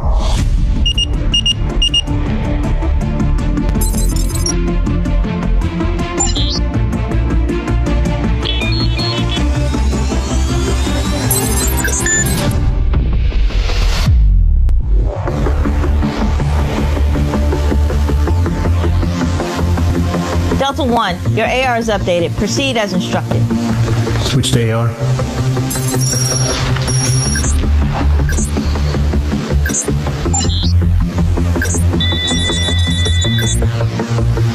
Target's located. Roger. Let's go.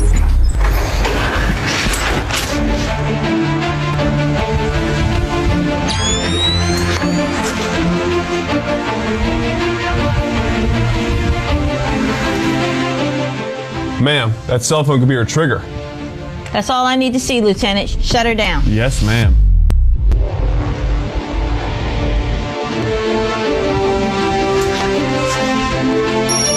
Command, this is Delta 1. Target in sight. 1 bad guy, 0 friendlies, over. Understood. Stand by for signal, Delta 1. Lieutenant, shut down all signals. Electronic countermeasures are active. Shutting down all signals, ma'am. Delta 1, your go. Drop the phone! Drop the phone! Get your hands up! Get down on the ground! Get down on the ground! Command, this is Delta 1. Area secure, over. The day is not over. Stay alert. We still got work to do. Over.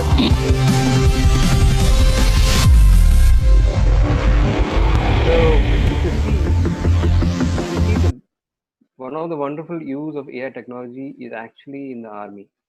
And US Army started injecting this technology to solve the critical problems. And if you see, it's a combination of virtual and augmented reality. Okay, so let's move on. As I talked about the market, right? In the VR, I talked about 5 companies which are trying to kill each other to gain the market. In AR, 2 companies are actually trying to kill each other and trying to get into the market, which is Apple and Google. Apple has its own platform called ARKit, and Google has its own platform called AR Core. Both are very good platforms, but obviously, you know, Google is on Android and Apple has own device, iOS called iOS, correct? So this is on AR. So far, we talked about virtual reality and augmented reality. I will now introduce you to the mixed reality, right? So what is mixed reality? So let's say you are actually seeing the physical world around you, right? And what is virtual reality? You will not able to see. It is all in imagination, right? It is all creativity out there. What is mixed reality does? It actually brings the 2 worlds together, right? It brings physical reality and virtual reality, and you should be able to blend together and play with these 2 worlds together, right? That is mixed reality. If you see the difference between those 2, right? If you see the example that I've talked about, US Army, they were able to interact with the soldiers were able to interact with the real world and also with the virtual world, right? That's a mixed reality coming together. And if you see, Microsoft is trying to get into this space a big time.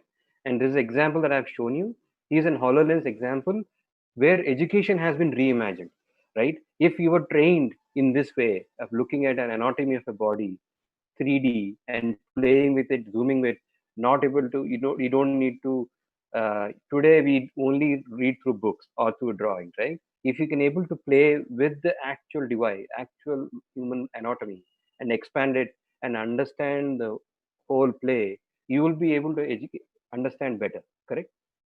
So this has been a transformation in education, and a lot of companies are already doing this, right? To train their students. And then a small video I would like to play, which is a real use case, which is Philips is trying to leverage a mixed reality. Let me know, Anuradha, can you hear this audio? In the image-guided therapy business of Philips, 1 patient every single second somewhere on Earth is treated with one of our products.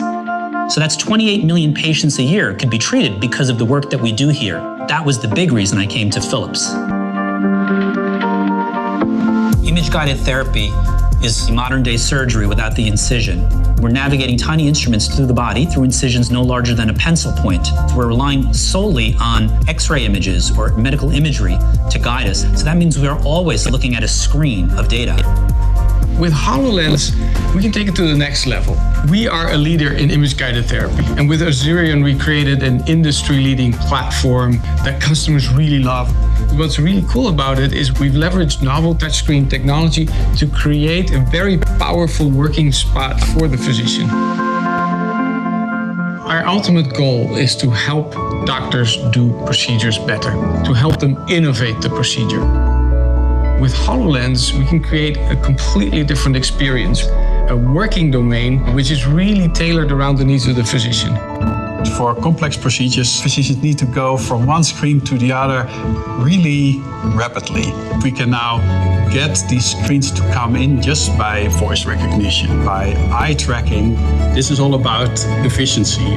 If patients are being treated and the procedure can be shortened, it's very beneficial for the patient. At Philips, we strongly believe that technology is not the goal, technology should be the enabler. What we want is that the physician can just concentrate on the procedure and the patient, get them home faster and healthier. This partnership between Philips and Microsoft can have our users experience something completely new, something almost mind-blowing, something that they didn't think was possible, and help them improve care. That's a breakthrough. That's a complete game changer. Okay, so I don't know how many of us really learned or understood what we are trying to share here, right? So if you see, the technology is an enabler. So using this mixed reality, doctors now are able to treat and do the surgery better, right? And just imagine if we can get this technology all across the world through all our doctors. The surgery rate, success rate can rapidly increase. So what you should be doing on the ground when you're actually observing world around you, just understand what are those use cases that can be solved that today cannot be solved, right?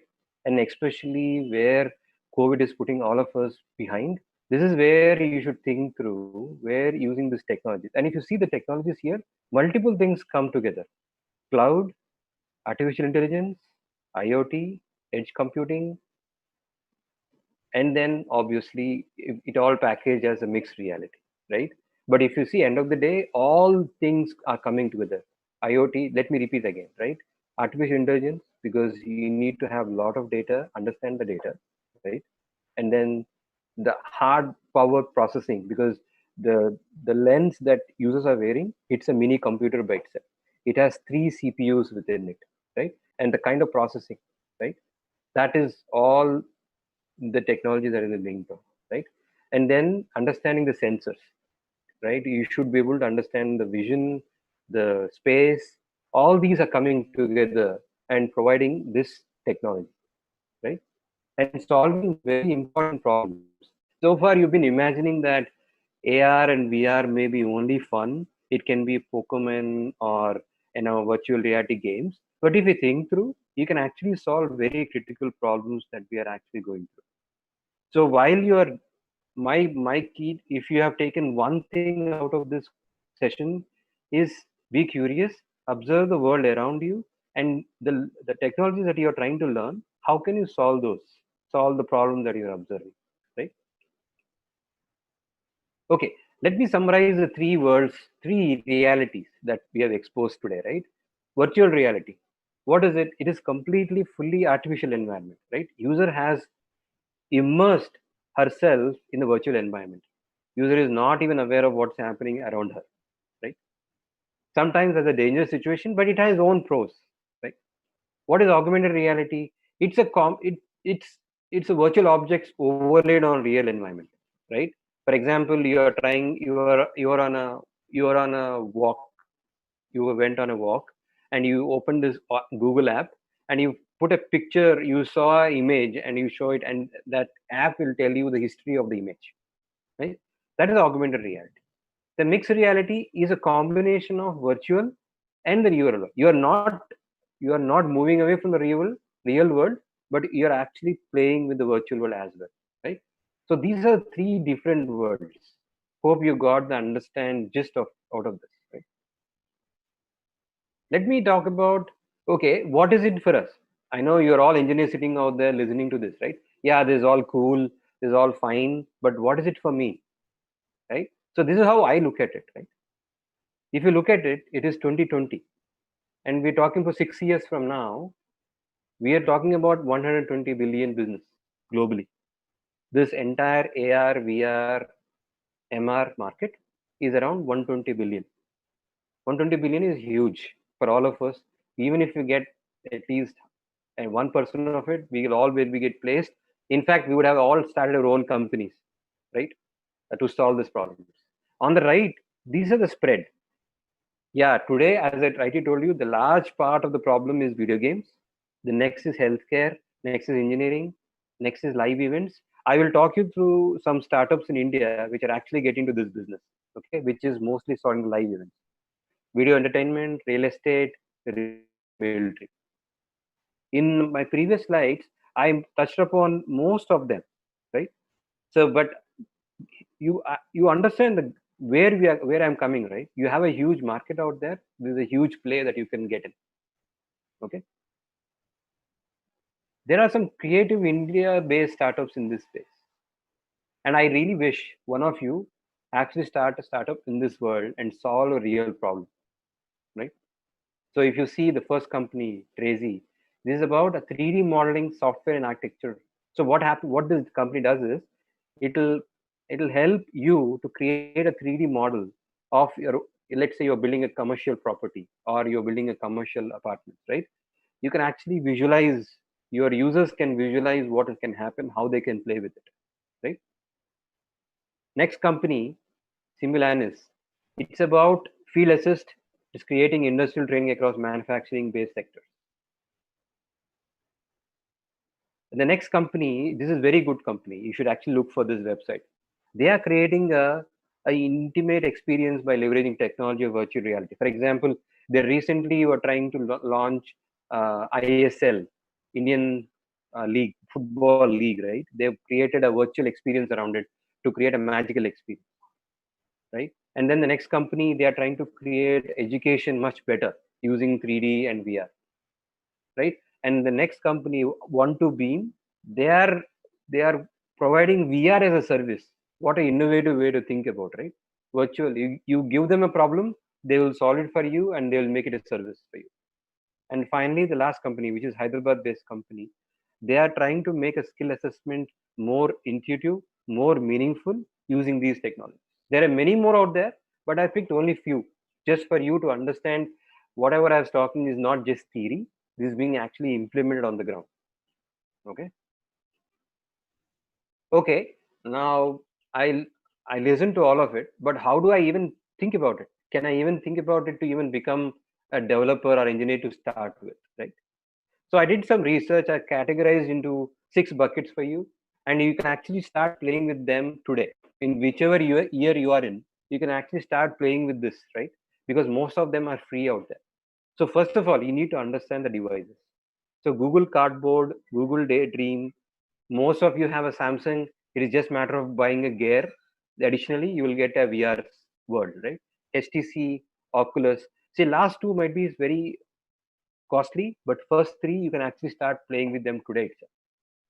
And then you should have a game engines to write actual code and deploy the code, right? So for that you need to have Unity or Unreal Engine or their Facebook, or even Microsoft has a Visual Studio, right? Any of these platforms, most of them have a free trial. You don't need to spend a lot of money on it. You can start downloading and play with it. Obviously, as part of your engineering, you should be exposed to C++, C#, Java, JavaScript, Python. I think for pretty much all of you who are hearing must be knowing this. If not, get expert around it, right? And then the critical part of this technology is building the 3D assets, right? You have to create the assets. So there are few technologies out there where you can create assets. And then obviously you need to have script languages, which is React VR, Unity script, JavaScript, or whatever. And finally, toolkits. There are many toolkits out there. I've just named 4 of them, but you can start using any of this to build awesome or a small AR VR experience, right? How do I even get started, right? Now that I talked about a lot of use cases, I've exposed you to a lot of technologies, right? First, choose a small place. You can think about a mobile, desktop, web. If you have a college setup already, you can use desktop. Let's say if your college doesn't have a setup, you can use your own mobile as a platform to start with, right? You can choose which game engine you want to choose. You can use Unreal, you can use Unity, you can choose SDK, whichever is comfortable with you, right? And learn those skills, right? You learn the terminology, you learn the 3D modeling, and then you write some small UI, start playing with it, and do something very small. Take some small, as I told you, when you're walking through from today into your real world, understand what problems can be solved with this, right? If, let's say, you're in a remote location and a doctor sitting in Vizag has to look at a patient sitting somewhere in remote Vizag, right? How do you solve that? Can you create an app with this technology and have the doctor sitting in Vizag look at the patient in somewhere in rural of Vizag or rural of Vijayanagaram and do a telemedicine, right? There are already applications out there, but I'm just giving an example. And then there's a lot of VR communities online. You can actually join and then keep learning this language, get better at it, right? With that, I will stop. Thank you for listening. Thanks for this opportunity. I will take up if any questions there, Anuradha, for me.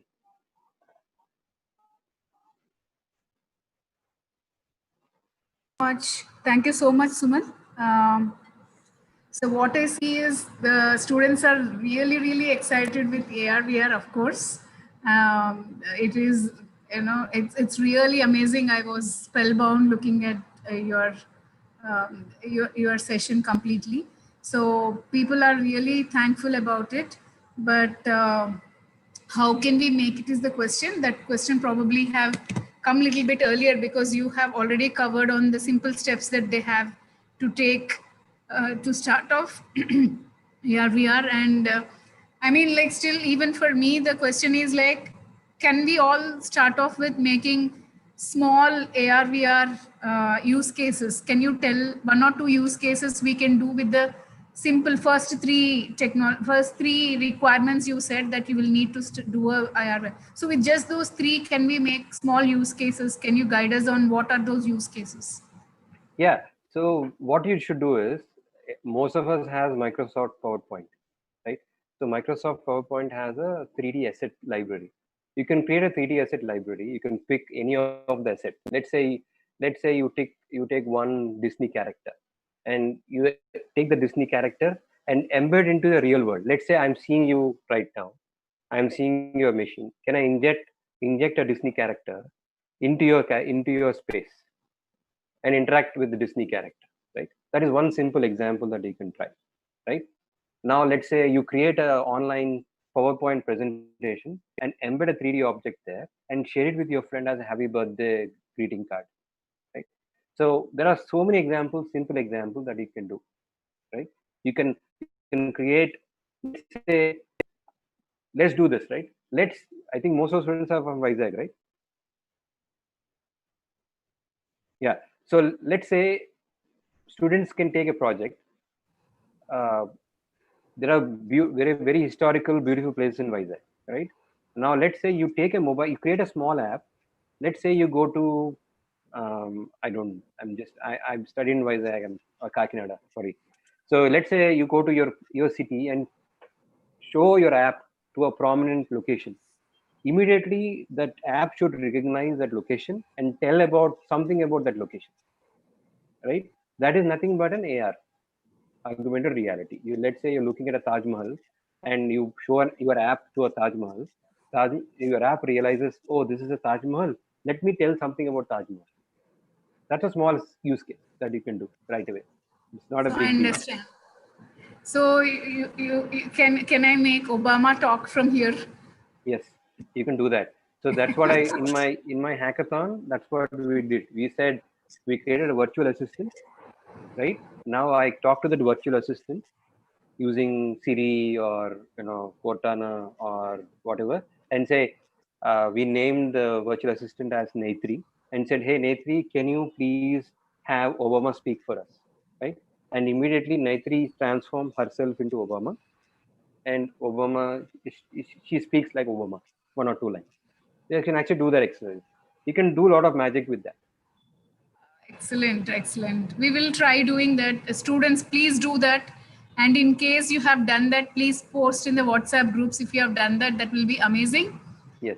And let me see, as part of next speakers that will be having coming in September or October, we will do a hands-on session using those 3 simple steps on how to do that basic thing, like have Obama speak from here, or whoever is your favorite hero speak from there. So let's do that small assignment in our next sessions that will be probably following in October. I'll definitely that help. So where can we find such help? Suman, who can guide us through step by step? Are there any major organizations that are into helping students learn these things? Yes. So there are a lot of courses, free courses out there. I'll share the links with you, right? Offline, you can share with the students. Immediately, what comes on my mind is, I'm a big fan of Coursera. Coursera has 3 or 4 free online courses where you can get used to these technologies and play with Unity platform, which I told you, right? Unity is the IDE, is a development environment where you can actually embed all these objects and start creating your own app. So Coursera has 1 course, and then I'll share the 5 or 6 links that I have, which are free courses. People can actually get started and do 101, basic 101 to a basic, understand this technology, and then do an advanced courses or advanced programs to get better at it. But at least the engineers will be ready to understand what is the technology is all about. Yes, actually, so that's true. But what happens is the students are still probably hesitant, or they are not at all, not still very equipped to learn directly from a recorded course. That's the reason we have introduced these live sessions and Correct. live courses. So we'll have extended sessions. I mean, we'll be having, if the student chooses AR, VR as their interest, they will be having extended courses. I mean, like, there will be 7 to 8 sessions from a live trainer who will make them do something. So the students are not. So see, in your previous session, you walked through 5 to 6 technologies, right? And if you remember, I talked about it. AR and VR is nothing but combination of all those technologies, right? Of course, yes. It has to have a data, it has to have AI, it has to have web technologies, right? Data science, all these come together, and then a little bit of CPU and GPU and some design activity where you create a new, better user experience. But underlying skills are still the same. Once you have this basic study, you can start building on top of it. And in fact, what we can do is, maybe I will see if I can share you the instructions. Maybe next time you can use those instructions to work with your students. See if we can create those simple steps. Thank you so much. Yeah, definitely. And students, for this especially, will need high processing power. And we are tied up, as I said, with government IT department, and also with JNTU, and where JNTU has special GPUs available for all students. So you can utilize even the GPU. We have a special tie-up with them to make such things. You will need access to very high processing power, and that also we can provide to you. So thank you so much, Suman. Lovely session, and really thankful and grateful for this session. And if students have any questions, I will relay it back to you, and in your leisure time, you can reply to them, and I will send it back to them. Thanks once again. Thank you. Thank you. Thanks for giving this opportunity. Thank you. So if ASR sir is available, okay. Okay, thank you, students. Thanks for joining. And I would like to repeat to you about we are actually making students successful and recording student success stories. And I know what it requires to create a success, to get into a role or job which gives us 8 lakhs to 20 lakhs per annum. I know what it takes, and that's what Center of Excellence provides. So once you become a member of Center of Excellence, There is no separate, you don't need to put expenditure either for Center of Excellence or outside anywhere else for emerging technology certifications. No separate expenditure for the certifications nor learning emerging technology. No separate expenditure for workshops. No separate preparation for behavioral skills. No separate effort required for projects. No separate expenditure for making your resume. No separate effort for internship. No separate effort to become world class. That's what we are going to provide you. It's a one-stop shop for everything to make a very, very, very huge career and huge life. And that you will get for a very, very nominal fee while you fill your feedback form. When you fill your feedback form, just mention that you are interested in joining the Center of Excellence, and we will get back to you. Don't need to put additional effort. It is just 4 hours a week. And even we will know the calendars, right? Because we are tied up with your colleges. We'll know your calendars. So it won't clash with your exam time. There is no additional effort that you will have to put, and lot of help will be available. And you will be knowing the, as I said, the ocean, not just the aquarium. You will be knowing ocean of the new technologies. And that's how most important part, how you can become successful. And you will be having people who will handhold you step by step to make it successful. So make use of it. It's nothing, very, very nominal fee, and you will get an entire 1 year, so much of activity. And some students have asked, is there AI? Yes, there is AI. Some students have asked, is there machine learning and data science? Yes, you have machine learning, data science expertise. You can become cloud expert, you can become cybersecurity expert. You can do all these things when you become member of this. And apart from that, you will have number of other things as part of this. Okay, so kindly take advantage of this, and we'll see you in our next webinars, next speaker sessions. Let's learn more of AI, ML, data science, AR and VR. And there is a feedback form circulated to you. And if you are interested to know more about, join our Center of Excellence, know more about Center of Excellence, anything, you just drop in yes in that, and our guys will get back to you. Thank you so much. Have a, yeah? So tomorrow, if there are any questions, we still have time. I can take questions about the Center of Excellence. I'm also technical, so you can ask me some questions. I'm deep into data science. You can ask me questions related to data science or machine learning. Artificial intelligence, I cannot make you understand, but I know lots of stuff even in artificial intelligence, like neural networks or natural language processing. Please post your questions. I can answer about that. About the Center of Excellence, you can ask, but I'll remind you there is another fantastic session, also including entrepreneurship, from board member of IIM, she is, and another member is also working from IBM in cloud. He'll also bring very interesting aspects to our forum tomorrow. So be available again 2 o'clock tomorrow. Till then, I will take some questions. Please let me know if you have any questions.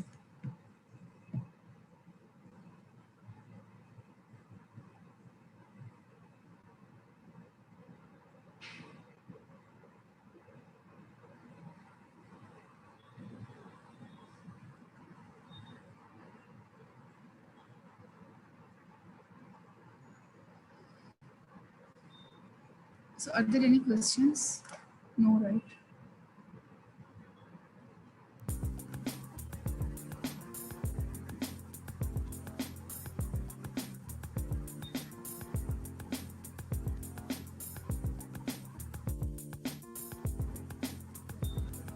So are there any questions?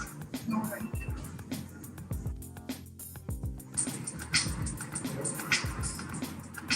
Okay, thank you guys.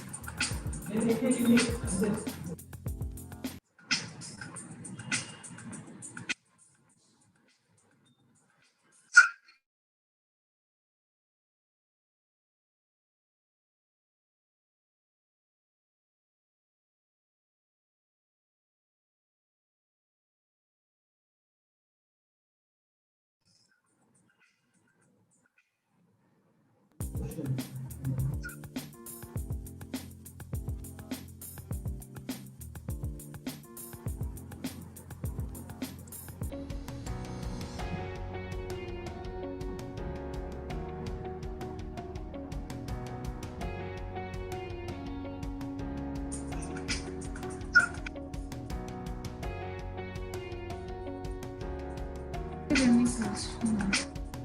What task?